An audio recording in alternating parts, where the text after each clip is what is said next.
Single crochet ගොතද්දී මුලින්ම අපි අපට අවශ්‍ය ප්‍රමාණයට චේන් ගොතා ගන්න ඕනේ. මෙන්න දැන් ස්ලිප් knot එක මම දාගෙන චේන් එකක් ගෙතුවා. 1 2යි 3යි 4යි 5යි 6යි 7යි 8යි 9යි 10යි 11යි 12යි 13යි 14යි 15යි. දැන් ඔයගලන්ට අවශ්‍ය ප්‍රමාණයකට දිගට මේ විදිහට චේන් ගොතා ගන්න පුළුවන්. මම ඔයගලන්ට කියලා දෙන්න ඕන නිසා තමයි මෙතනදී චේන් 15ක් ගොතා ගත්තේ. දැන් ඔයාලට අවශ්‍ය ප්‍රමාණය මෙච්චරයි නම් මීට වඩා එක චේන් එකක් අපි වැඩිපුර ගොතා ගන්න ඕනේ. ඔයගලන්ට අවශ්‍ය චේන් 15යි.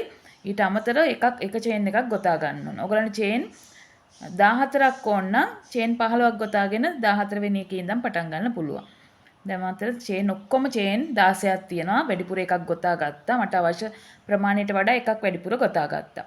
දැන් අපි අර වැඩිපුර ගොතාගත්ත චේන් එක ඇරලා ඊළඟ එකේ 15 වෙනි එකේ ඉඳලා මෙහෙම දාගන්නවා. 15 වෙනි එකට එකක් ඇරලා දාගන්නේ. දාලා මෙහෙම පටවල අරගෙන දැන් මෙතන දෙකක් මෙහෙම තියෙනවා. දැන් මේ විදියට යාන් එකේ පටලවලා ඒ දෙක අතරින්ම එකපාර ගන්නවා. මෙන්න මගේ පළවෙනි සිංගල් ක්‍රොෂේ එක. ආයේ මේකට දෙවෙනි එකට අපි දෙවෙනි එක කරමු. මේ විදියට දානවා. යාන් එක පටලවලා ගන්නවා. මේ විදියට දෙකක් තියෙනවා. හරිම ලේසි මේ. ඉගෙන ගන්න හරිම ලේසි. දැන් ඕගලන්ට සමහර විට මේ නූල අල්ලන ක්‍රමය හුරු නැති වෙන්න පුළුවන්. ඒ වෙලෙට ඕගලන් අපි මේක මේ වීඩියෝ එකේ කියලා දෙන විදියට කරලා ටික කාලයක් යද්දී ඕගලන්ට අත හුරු වෙනවා. එතකොට තමන්ටම ආවේනික විදියට ඕගලන්ට ගොතන්න පුළුවන්. ඕගලන්ට කැමති විදියට ස්ලිප් knot එක දාගන්න පුළුවන්. දන්වැල ගොතන්න පටන් ගන්න පුළුවන්.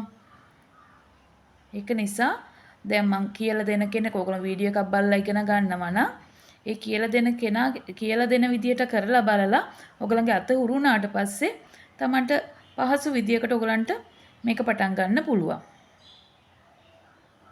මේ විදියට අපි දිගටම ගොතාගෙන යමු.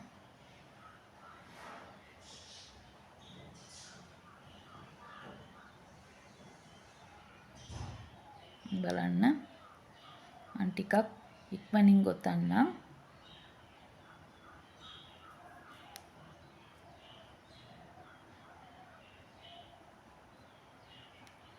හරිම ලේසි සිංගල් ක්‍රොෂේ ගොතන්න ඉගෙන ගන්න කෙනෙක්ට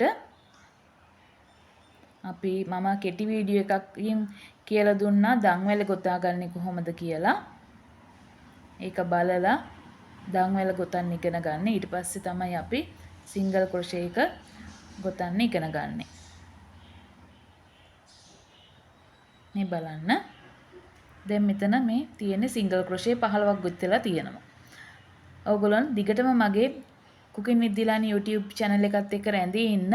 මේ විදිහේ වීඩියෝ මම මේ YouTube channel එකටත් දානවා. ඔයගොල්ලන් කැමති අය ඉන්නවනම් මේ වගේ වීඩියෝස් බලන්නත් පුළුවන්.